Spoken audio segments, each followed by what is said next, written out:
All right, so let's do some SP stuff. We're just going to talk about some tips that'll kind of help you your workflow a little bit smoother, because I know that's one of the biggest complaints is that a lot of people don't want to use the SP because the workflow isn't smooth. So let's talk about a couple of things that'll make it easy. One is, and I've talked about this before, is after you've recorded something or sampled in something, if you need to, let's say you're playing it and the gate's not on, because you know if the gate's on, hold on, you know what, let me use a sample you can hear better.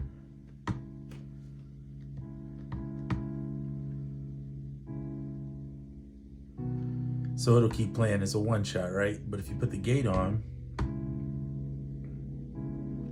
now you hold it and release it, right? So that's nothing new to most SP, most people using SP, or even in Koala, very similar. Good Lord. Okay, so we'll turn the gate off. So let's say you have it off, you got it in a pattern, right? But you just listening to your song, you wanna be able to stop that. If you keep hitting the pad, it's just gonna keep playing it, right? So if you hit exit, it doesn't do it, doesn't stop it. So if you hit exit and the pad, it will. So that's kind of the tip. And I got that from Lifted Noise. He actually showed a couple of tips too. And I'm gonna show you some of the tips he did, and then I'm gonna show you some of my things too that I like to do. So let's talk about editing the sample. So this is a bass. Let's use this one here. Okay. So here's the sample. You want to get a perfect loop. So let me record something. Let me see over here. No. I'm going to record a bass line in. Since I have the bass kind of hooked up, I'm running it through the iPad, OP1 into the iPad. And then the OP1's acting as the MIDI controller for the iPad, and then I'm running out the bass to run in here. So let me just record something, because that'll be the easier way to show you. So let's say we go record. We're gonna go to this pad, and it's gonna wait for me, and I'm just gonna randomly.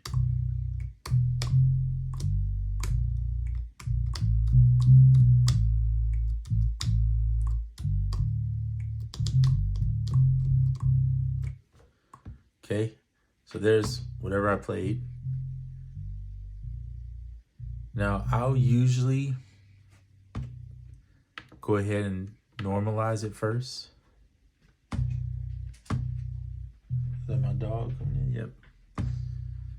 So there it is. So let's say you want to be able to hear the end of it, because if you do the wait, that's another trick. If you do the wait on the count in, you end up not having to set the first point. As long as you play it, you know, right on the, when you play it, it'll hit the first point. Anyway, take off the gate. So you're starting at the beginning. Now I do that in Koala too. I have it set where it'll trim to the first thing that it's doing. That's basically the same type of principle. All right, so you want to get to the end. The roll feature, see that? Gets you to the end. So all you have to do is set the end as close to where you want it. If you think that's the loop point, hit loop. See, and it'll roll back into there as long as you hold the roll button. So that's a good way to speed up your testing the end to see if your loop is on point. So let's say, I don't know where, I just made this up, so I'm not really.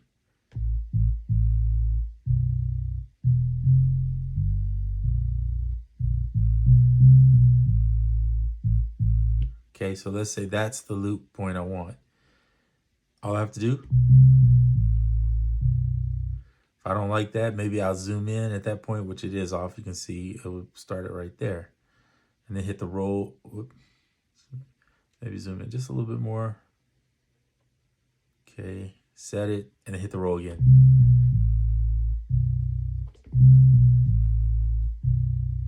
So you see there?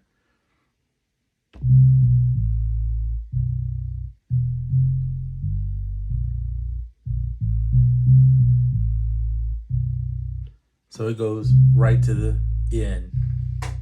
So that's a tip too I got from Lifted Noise, and actually it's a really good one. I've been using it lately, and it's speeding up my workflow a lot when it comes to getting the sample to loop where I want it to be. really fast. It speeds up tremendously. All right, so what else can we do? So we're gonna exit out of that. So the other thing is, and I've shown this before, this is kind of my thing, and I've seen Lifted Noise do it too. So it's not like I was already doing it, but I learned it from what's his name? Non-Jura, I think his name is.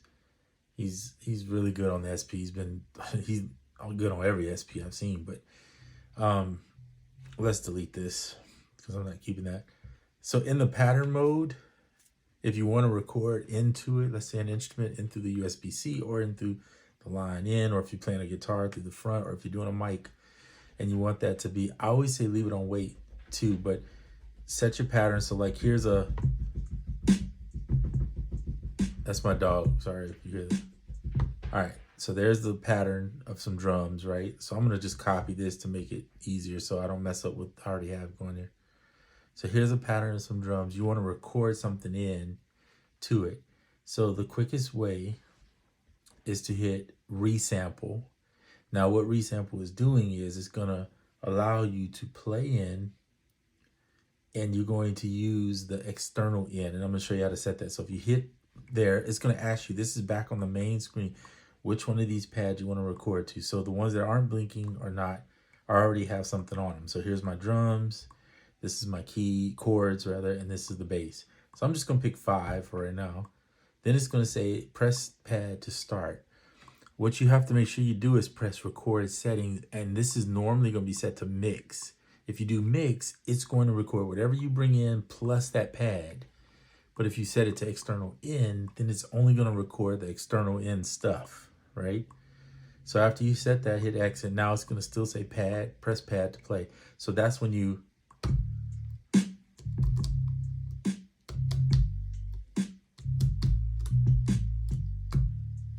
okay? So I did that. So now we're gonna hit, let's do it again. One more time, just so you see it. Okay, so there's the record. We're in record. We're in resample, actually, is what we're in. Actually, yeah, let's exit out. Make sure it did. Okay, yeah, it didn't. Just make sure it didn't. All right, so we're here. We're going to hit, do it again. We're going to hit resample. We're going to select the pad it goes to, which is 5 in this case. It's waiting for me to trigger it. Make sure your external is set. When you're ready, now this is the part that Lifted Noise mentioned, and I both will say that is annoying, is that they don't have a way for you to get it to where it times it perfectly. You pretty much have to play in yourself at the same time of hitting the pad. And I think that's kind of lame. And that could be because of the wait feature, but I like the wait feature on because I need it to be lined up at the beginning. I don't want to have to fix the start and the end if I can just do one, right? Save me time. But anyway, let's do this again. Here we go.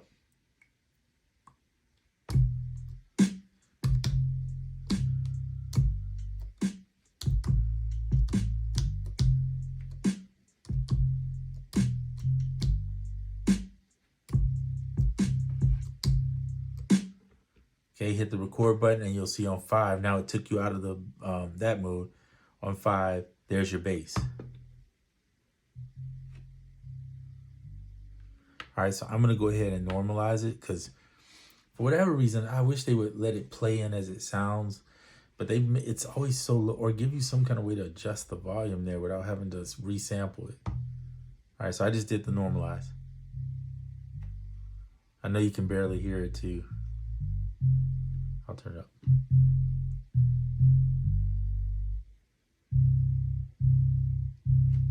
All right, and that's my other trick is right here, or thing I suggest. Just like in Koala, when you record something, especially if you're doing something live into it, always go back and record the first note. Like record it in whatever bars you're gonna record in, but record the first note at the end of it. And the purpose of that is, I think I saw that, I was already doing that, but I saw that on SP Vids too. He did that so that you can keep up with where the end is, right? Again, this is going back to that principle of point is you set it. Now, if you want to test it to see if it works, hit the loop. Make sure the loop here is all the way. You see that L, that's the loop, if you can see that. How close am I to the screen? Hopefully you can see it. I should probably get a little closer, but all right, here we go. Why is that distorted?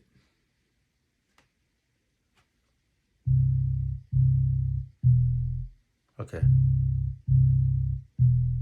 So see how that perfectly wraps around. I'm not sure why that bass is that distorted, but whatever.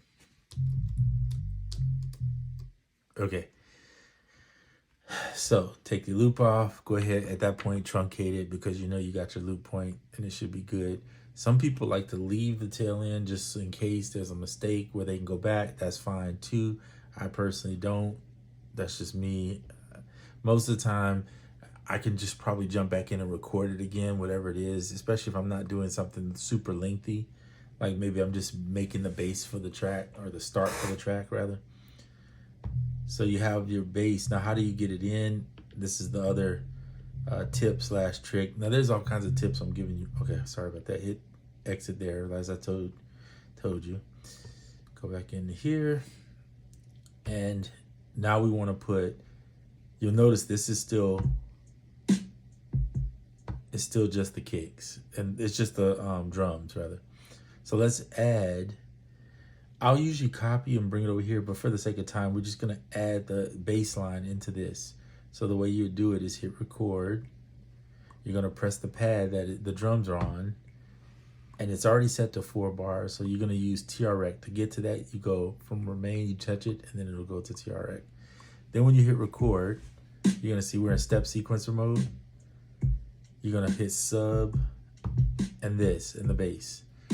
Now you can go and set it on the first one, but you probably want to set the velocity. So we'll set it at 90. That's too loud to me. It's going to drown out other stuff. So sometimes I'll put around 50, 60 and just play with it till I get the right sound.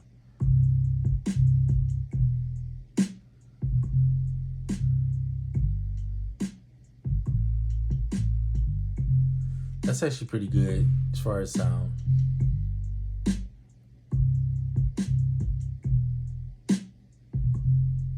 See how it loops automatically for you? So now just hit X and it's already there. It's really simple. Like, the hardest part with it though is that one thing that Roland should fix, in my opinion, which is I shouldn't have to hit the button and press my stuff right on time. At least, I mean, maybe I need to change the count in for that or something, or give a count in. I don't know if it does a count in though. I think once you hit it, it starts playing the pad. I can't say for sure, but that's what I think. Okay, so here's the next point. Let's move on, because it's not like I can change that anyway, right? Let's say I don't like that bass in there. It didn't sound good. It wasn't the one. I want to remove it. But I don't want to go back in and hold the button down, which I hate doing. How do I fix that? The quickest way is hit pattern, touch the pad, hit delete. Hold delete rather, I'm sorry. And you'll see it brings up everything in that pad. So all the blue lights represent what is playing. All you have to do is hit that pad and then hit, see it says delete pad from the loop. So if you touch that pad, pad number 5, and hit enter, that pad is now removed. So watch, when I hit exit, it's just gonna be drums. No more holding down something to delete, which is the dumbest thing ever. I guess the only reason that would be useful is if you're trying to delete something maybe at the tail end of something and you just want a certain part. But now with the step sequencer in there, you don't need to do all that. You just go into the step sequencer and remove a pad if you don't want that at the end. I think that's much quicker. And when I'm just trying to delete a whole thing off of something, that's the best way to do it. So what that means is 2 things. You could create all your parts on one pad, make a couple copies, and then remove parts that you want out. So if you want the kicks out, remove the kicks. If you want snares, block, so on and so forth. So to me, that's just an easier way to work, to use it as a workflow. And hopefully some of those tips and those tricks will work for you. I like to use the SP a lot. I find myself really spending more time recording directly into Ableton with it. And part of that is the Ableton workflow is just so fast and it works really well with audio. So if I record straight out to it, I don't have to go through the troubles of trying to part out, because it's not like, and that's another thing, if they ever make this where they can just stem out parts, I think it would be so much easier.